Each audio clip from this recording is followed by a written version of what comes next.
Prince Harry reveals his love for Princess Catherine in a touching moment in his book called Spare. The Duke of Sussex describes his relationship with the Princess of Wales, wife of his brother Prince William of Wales. Prince Harry has shared an explosive number of his claims in his memoir Spare, but among the high-profile statements are some touching reflections. Talking about his relationship with his sister-in-law, the Princess of Wales, Harry recalled the royal wedding of Prince William and Catherine, saying how much he loved Catherine and how he felt she was the sister he never had and always wanted. He added that he was glad that she would always be there for William and that she was a good match for his older brother. In another passage, the Duke of Sussex added that he likes to watch Catherine laugh and that he likes to make her giggle. Harry and Catherine have been photographed many times, sharing jokes during their joint engagements over the years. The couple has known each other since early adult years, and Catherine met Harry's brother William at university. Harry's memoir was officially published January 10, but excerpts were leaked to The Guardian and Page 6. The book also went on sale in Spain 5 days early. The Princess of Wales is the proud mother of 3 children with her husband Prince William, and when she gave birth to her eldest Prince George, her sweet gesture to hospital staff was caught on camera. The royal mother stood on the steps of the Lindo wing at London's St Mary's Hospital after she gave birth to her first child to give the world media a glimpse of the newborn baby. After Princess Catherine posed for photos, she turned to go back inside to the hospital, but before doing so, she waved affectionately to a row of nurses standing outside. This touching moment was captured on camera, and the nurses and medical staff looked on with radiant smiles. George was born on July 22, 2013, and the royal couple walked out of the hospital the next day. They did the same with their other children, Princess Charlotte and Prince Louis. Even though Catherine looked beyond excited, on Giovanna Fletcher's podcast, Happy Mom, Happy Baby, the Duchess of Cambridge revealed that she couldn't wait to leave the hospital and go home with her newborn baby. She recounted, "I was keen to get home because, for me, being in hospital, I had all the memories of being in hospital because of being sick, so it wasn't a place I wanted to hang around in. So, I was really desperate to get home and get back to normality." Princess Catherine said. Today, January 9, is the birthday of Princess Catherine of Wales. Her Royal Highness turns 41 years old. Catherine Elizabeth Middleton was born in Reading on January 9, 1982. Catherine's family founded Party Pieces in 1987, and they went on to become millionaires. The Middletons lived in the village of Bucklebury in the Berkshires in their own home. In college, Catherine was involved in tennis, netball, hockey and athletics. The then-future Princess of Wales graduated from the Duke of Edinburgh's program at the gold level. In 2005, there were rumors that Catherine had become Prince William's new girlfriend. It was not until 16 November 2010 that William's engagement to Catherine was announced. And on April 29, 2011, the marriage took place. William and Catherine became young parents on July 22, 2013, when son George was born. On May 2, 2015, daughter Charlotte was born. On April 23, 2018, the youngest son Louis was born. After the death of Queen Elizabeth II, William and Catherine became billionaires. The couple also had new titles. William became the Duke of Cornwall and Cambridge, and Catherine became the Duchess. Prince William's fortune is estimated at more than £1 billion.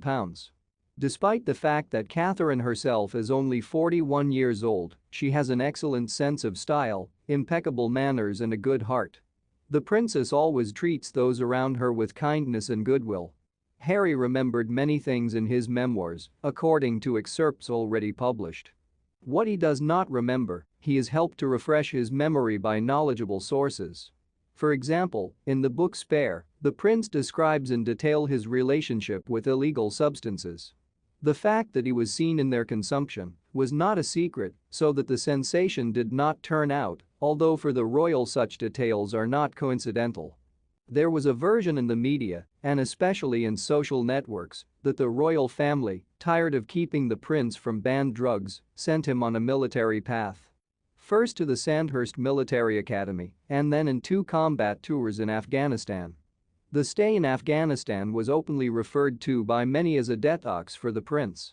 It is known that Harry was in Afghanistan in 2007, 2008, and 2012.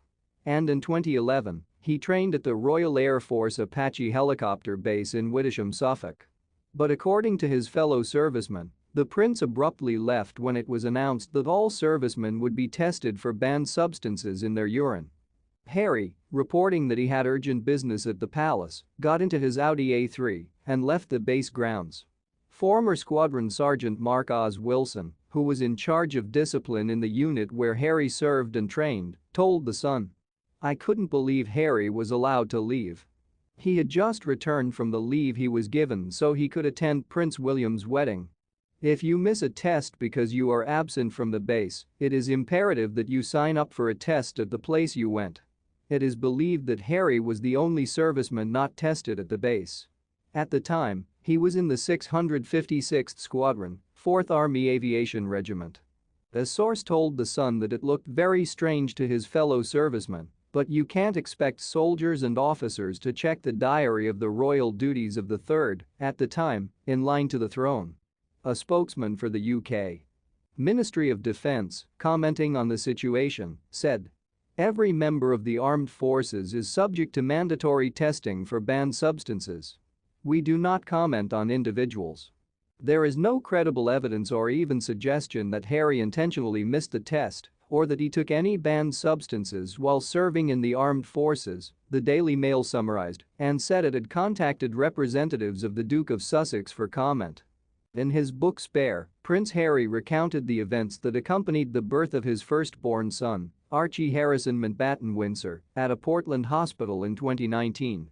So, according to Harry's memoir, Meghan was bouncing on a giant purple ball when she went into labor and then climbed into the tub and recited heartfelt hymns while he, Harry, lit electric candles in the room that served as the delivery room and placed a picture of his mother, Princess Diana, on the table in that room.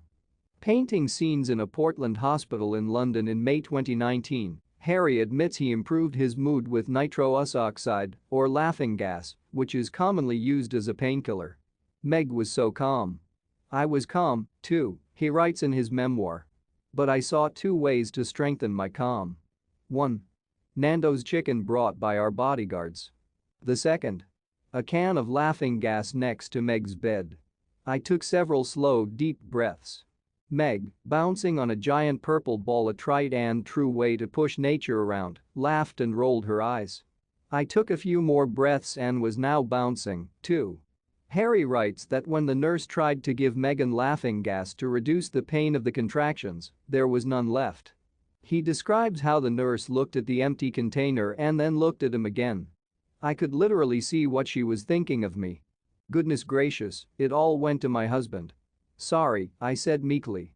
Harry writes that the mood changed when the doctors decided to give his wife an epidural to ease her pain. The anesthesiologist ran in. The music turned off, the lights came on. Wow. Mood change. After last-minute worries that the baby might get tangled in the umbilical cord, Archie was born unharmed, and both parents cried with joy.